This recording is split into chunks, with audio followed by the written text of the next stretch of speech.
can kind of just chat. Awesome. And it should be recording now, I believe. It is. Okay, cool. At least my screen says. Awesome.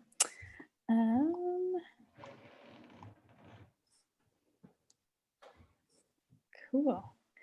So some of this information you both are very familiar with already. You know our mission statement, or maybe I shouldn't jump to conclusions. We can go over our shared values together.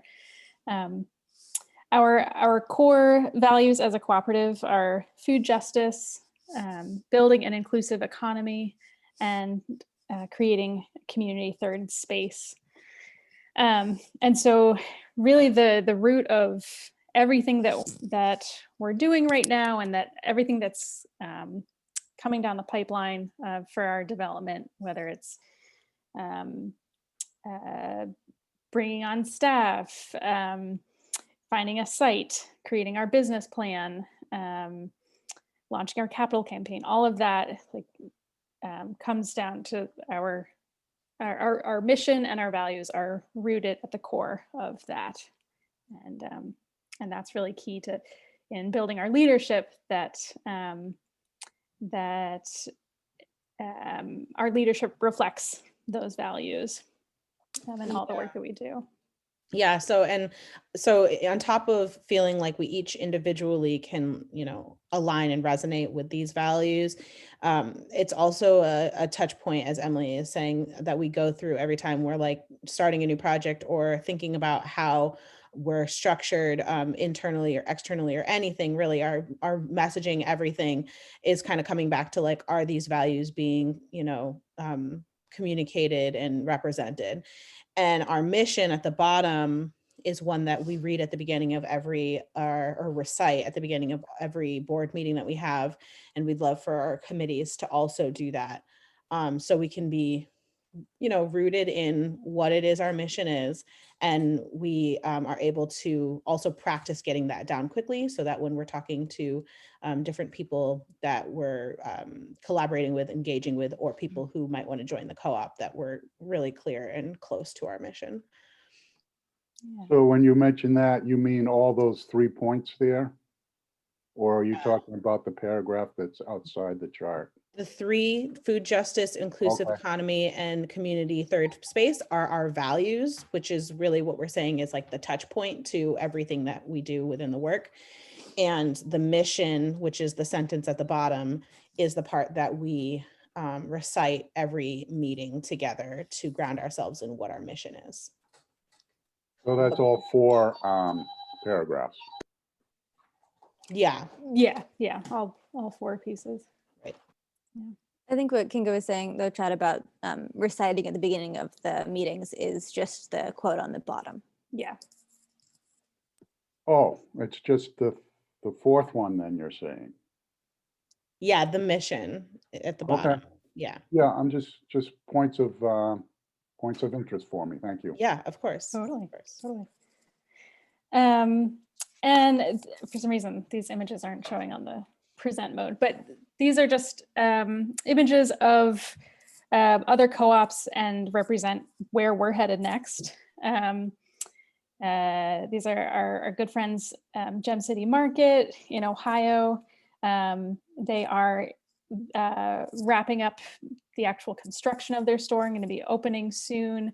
And then, we're very connected with other startup co-ops throughout the country that are also in the process of building their stores, opening their doors.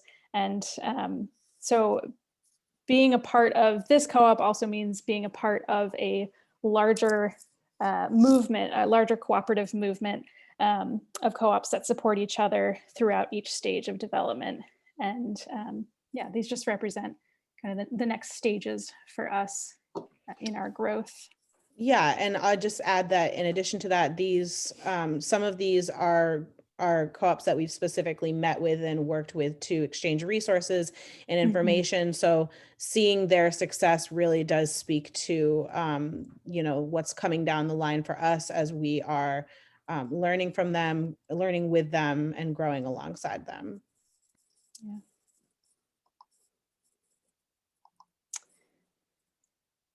All right. So I don't know if we want to go over each of the individual points of each of the basic requirements for a board member or a committee member. These more or less apply to either a board member or a committee member. But essentially, we are looking for people to join our leadership that are already supportive of our co-op, their member owners. They can work as a part of our team and work alongside us, envisioning what we're trying to create. Their personal values and personal mission aligns with our co-op's mission, vision, and values. And they have the time and capacity to put in the work that's needed to see our project through each of the upcoming stages of our development. Yeah, I don't know if you want to add more to that. Yeah, I would just add that we came up with these requirements. Again, this was originally coming from a example from another co-op, but we ended up going through it and really looking at, you know, what is the qualities that we see are really supportive of the work that we're doing in the co-op and co-ops in general. So, you know, the enthusiasm or the energy for a long-term stamina, the objective, the eagerness to learn and think for the good of the group are really items that we realized are really necessary for board members and committee members to have, that weren't being kind of spelled out.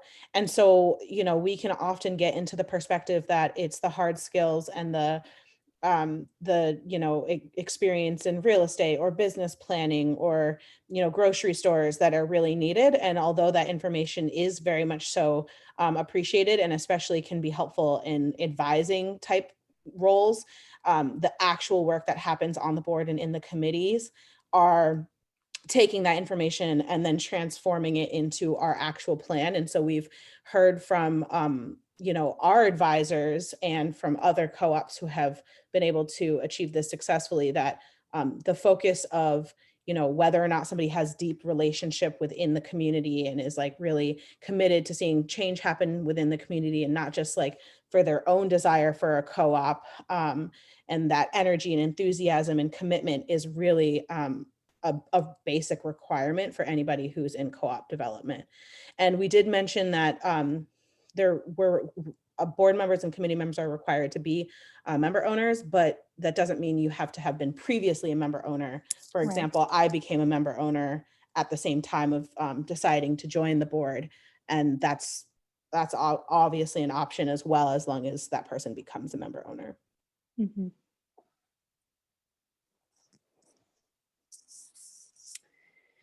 Yeah, and then so in that process of defining what we're looking for in board members and committee members, we also created a list of qualities and skills, talents that are beneficial in both roles, but certainly not required.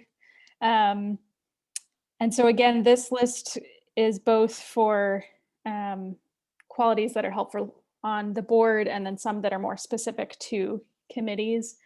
And we're not expecting anyone to have all of these skills. But for example, anyone who's interested in being on the site search committee, it might be helpful to have an understanding of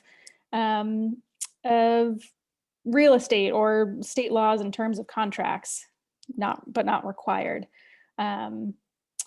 or anyone who's interested in serving in a secretary role, either on the board or on a committee. It's helpful if you have a background in keeping accurate meeting minutes. And that said, we want to highlight everyone's individual strengths and bring their skills into whatever position they're involved in. Right, absolutely. We found that that was really important, that each person is using what they're good at. And ultimately, this list is what allows us to identify or help you identify what role might be best for you. So if you have a certain, pattern of, being able to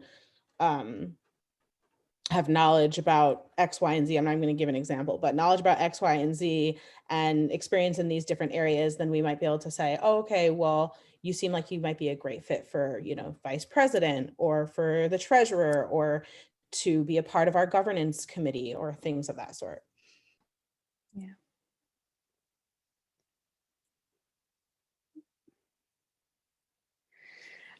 So this is a visual that we created that just gives a basic overview of the general flow and structure of our leadership as we're building it. So as you can see, our board of directors is in the center with the 4 officer roles of president, vice president, secretary, and treasurer. And then we have 5 additional board positions that serve as a liaison to each of the 6 member owner committees. And our committees that we're simultaneously forming right now are the IT committee, business planning committee, site search committee, fundraising committee, engagement committee, and governance committee. And each of those committees have a head, a secretary, and a treasurer. And the head of each committee would be responsible for meeting with the president on a monthly basis, I believe. Yeah. To make sure that each committee is meeting goals and ensuring that all the projects that the committees are working on fit in with the larger picture of what we're all working on. And that's also the role of the liaison as well, is to kind of be a point person between each committee and the board to make sure that the needs of the board are being addressed at the committee level and vice versa, and that everything is moving towards our one shared vision for this project. Yeah, and so what we're really moving towards is a board that is working on the overall timeline and goals of the co-op to be able to move us forward in every direction, like every element and perspective that's needed. And to then, because we have each board member either in an officer role or in a liaison, some of that time that they're spending is actually going to be committed towards the committee work that's happening. So in alignment, along with the visioning, the goal setting, the timeline keeping part that the board of directors do, there's little individual projects that they'll be working within the committees or on the board as well. And we'll, in a second, we'll get more into how that breaks down in terms of different roles. But, and then the committees, the liaison is really there to have that communication to make sure that if something is coming up for, that committee and that it's like we have timelines and goals that's well communicated towards the committee, whereas the committee head really will be managing how that work gets done on the committee, delegating Mhm. different tasks, making sure everybody is organized and all committee members have whatever is needed, and people are being followed up with about projects and deadlines and things of that sort. And then you can see on the outside circle, it's member owners and volunteers, because we have, endless other opportunities for volunteers to be able to support in. They don't have to be within a committee. So we might have volunteers who, are willing to help with, calling campaigns or tabling or, data entry and that sort of thing. And so those folks would be working then with the committee, and the committee head has the opportunity to delegate further in that way.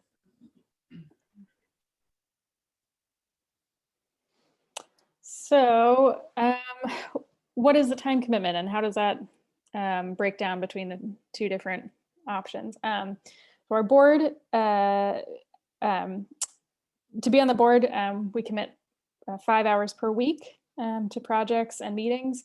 We have bi-weekly board meetings, Tuesday from 5 to 7, although, I mean, that's a time that we had designated as a previous board. And those meetings can be adjusted depending on the needs of the new board, but they're currently Tuesdays 5 to 7. And then within those 5 hours a week, board members are working on projects with other board members, or on their own, depending on what's necessary. They're meeting with committee members, or they're meeting with other members of the community to discuss other partnerships and collaborations, and as well as participating in co-op events that come up, like our monthly community check-ins, or any other like the sing-along that we had last a couple weeks ago. The board will participate when they're available in different events. And it's more of an average of 5 hours a week. Some weeks may require a little bit more of people's time, and other weeks maybe a little bit less. But the key is that we are being honest and keeping open communication about the work that is needed and the work that is being done. Yeah, and I'll just add to that the 5 hours per week minimum is kind of like what we use as, if there's more work that's coming up that week and it's beyond the 5 hours that we've asked of you, then, we welcome and encourage you to draw boundaries wherever is needed. Yeah. And so we work really hard to make sure that, like, if we have a board meeting that week and we have like a community check-in or events happening, that will minimize the amount of individual work that we're really like having deadlines about, so that we're not, pressured to meet a deadline that's actually unrealistic for the capacity of the board, because we've noticed on our board and also heard from lots of other co-op developers that burnout is really common on boards, and it can easily get overwhelming. So we really do make our timeline and our due dates or our goals as closely related to, like, what does the workload look like on the board, so that we're not asking people to do more than what's necessary.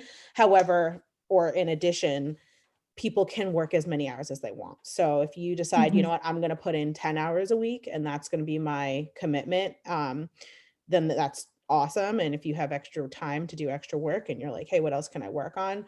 We can find different ways for you to be able to increase your workload. Yeah, totally. And then for committees, some of it looks the same. The time commitment is 7 hours a month. And that includes a monthly committee meeting, or I should say a minimum of once a month. If committees feel like they need to meet more than that, that's certainly fine. And that's up to the committee to discuss and figure out. But at a minimum, committees are meeting once a month for about an hour and a half. And then also working on whatever projects are currently on their plate. depending on what the committee member's role is. If they're serving in an officer role, they may be meeting with Kinga or potentially other board members as needed, or meeting with other committee heads where projects overlap. They may be connecting with other community members and community partners. And then also running and participating in events when applicable, like for example, the engagement committee or the fundraising committee. Yeah. Yeah, and I want to clarify, because I forgot to say this earlier when we were looking at the organizational chart, that the purpose of the committee heads meeting with the president on a monthly basis is really to see on as an overview what are all of the committees working on, with the heads being able to be present and then being able to identify where there's like cross information for different projects. So if like the, engagement committee is coming up with some new system and the IT committee can support them doing that with some type of like spreadsheet or automations or something of that sort, that those kind of connections can be made easily during that monthly meeting. So that hopefully should eliminate the need to like do too many additional meetings with other committee heads, unless again, it's a project-based situation where you're like working with another committee head on a specific project. Because most of all the committees are going to be engaging with multiple committees for different projects. But going back to the same thing I was saying about the time breakout and for the board, is that our intention is to really not go over the 7 hours per month, unless that's something that you yourself are like, yes, that's, I want to give this much time, or I can give this much time. And so the boundaries are really respected there. And we got to the 7 hours a month by saying, okay, well, if we have like monthly committee meetings and maybe once a month, the committee heads are meeting, then, and everyone gave like an hour per week to the work, then that would roughly come out to be about 7 hours a month. Yeah. Another thing I forgot to include too is that occasionally there will be, this is more so for the board, but also for committee members, there will be webinars and workshops and things offered by co-op developers that we're connected with. And those are great opportunities to understand how co-ops work better, and understand the nuts and bolts of each stage of development. And for committee members, members are more than welcome to participate in those as they come up, and we can keep people informed as to what would be applicable to your project. Yeah, and so this is our rough timeline, and this information is coming, or the bullet points are coming from the overall larger picture of co-op development from the food co-op initiative. And so these are just kind of a larger overview of what we have done and what's coming up for us. So, as we're reaching this next stage, co-op development is broken up into these stages of stage 1, 2A, 2B, 3A, and 3B and C. And so while we're coming up onto stage 3A, we're preparing for all of these next big steps. And so our board will be, as Kinga was explaining before, our board will be overseeing all of it, and very much involved in all the pieces, whereas our committees will be, each committee will be more of a hands-on. Hands-on, pinpointed on one specific aspect of this. Yeah. And also just to add that like no co-op that I've ever spoken to is perfectly in one stage, like it's like we're in the 2A/2B, but maybe kind of starting to go into 3A. Right. Or like we didn't really do something from stage 2A and we're in 3. And yeah, we have to go back and complete that thing. But this is just Yeah. kind of a general, guide. Right, right. And then lastly, just the steps for joining either the board or a committee. Requires reading over our board expectations or our committee expectations documents, and just filling out a brief application.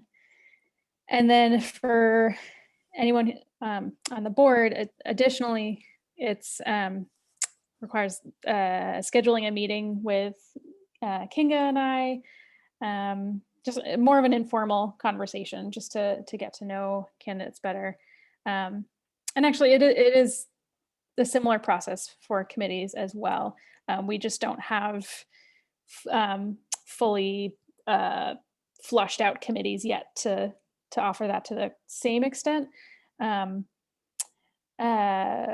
And then there's the option to come to upcoming board meetings, and get a better understanding of how our meetings work, what our workflow looks and feels like. And then our board members will vote on whether or not to bring someone on. And then any candidates are then officially voted for at our annual meeting in June. Right. And that's just for the board. For committee members, there's Yeah. no like official voting in. And actually, it says like, especially here, it says like for the board, it's scheduling a time to meet with Kinga and Emily. And that's what it looks like right now as the stage that we're in. But it's really meeting with like the board president and probably the vice president.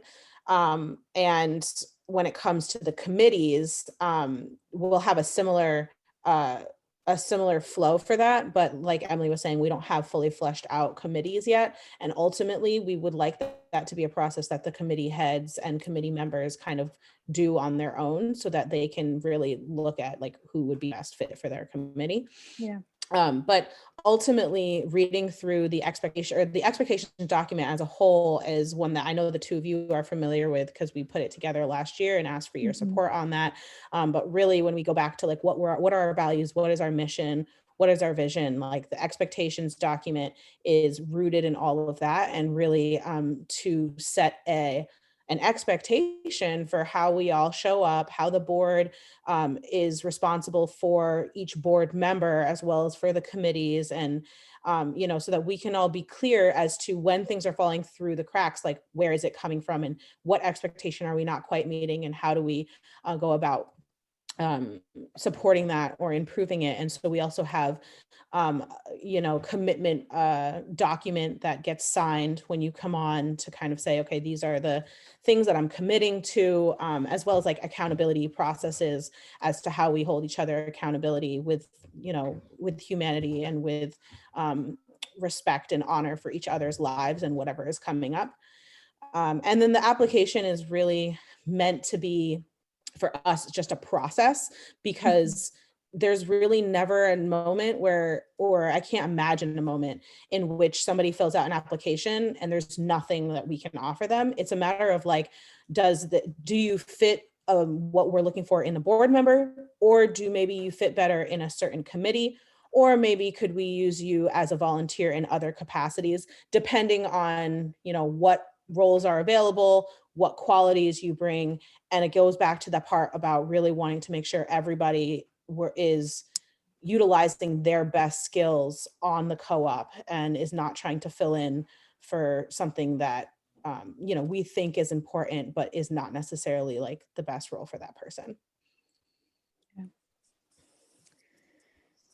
So I think that is it. I'll stop sharing my screen. And so now we can just open it up for any questions that either of you have. Yeah, any thoughts? You gotten any applications yet? So stop recording.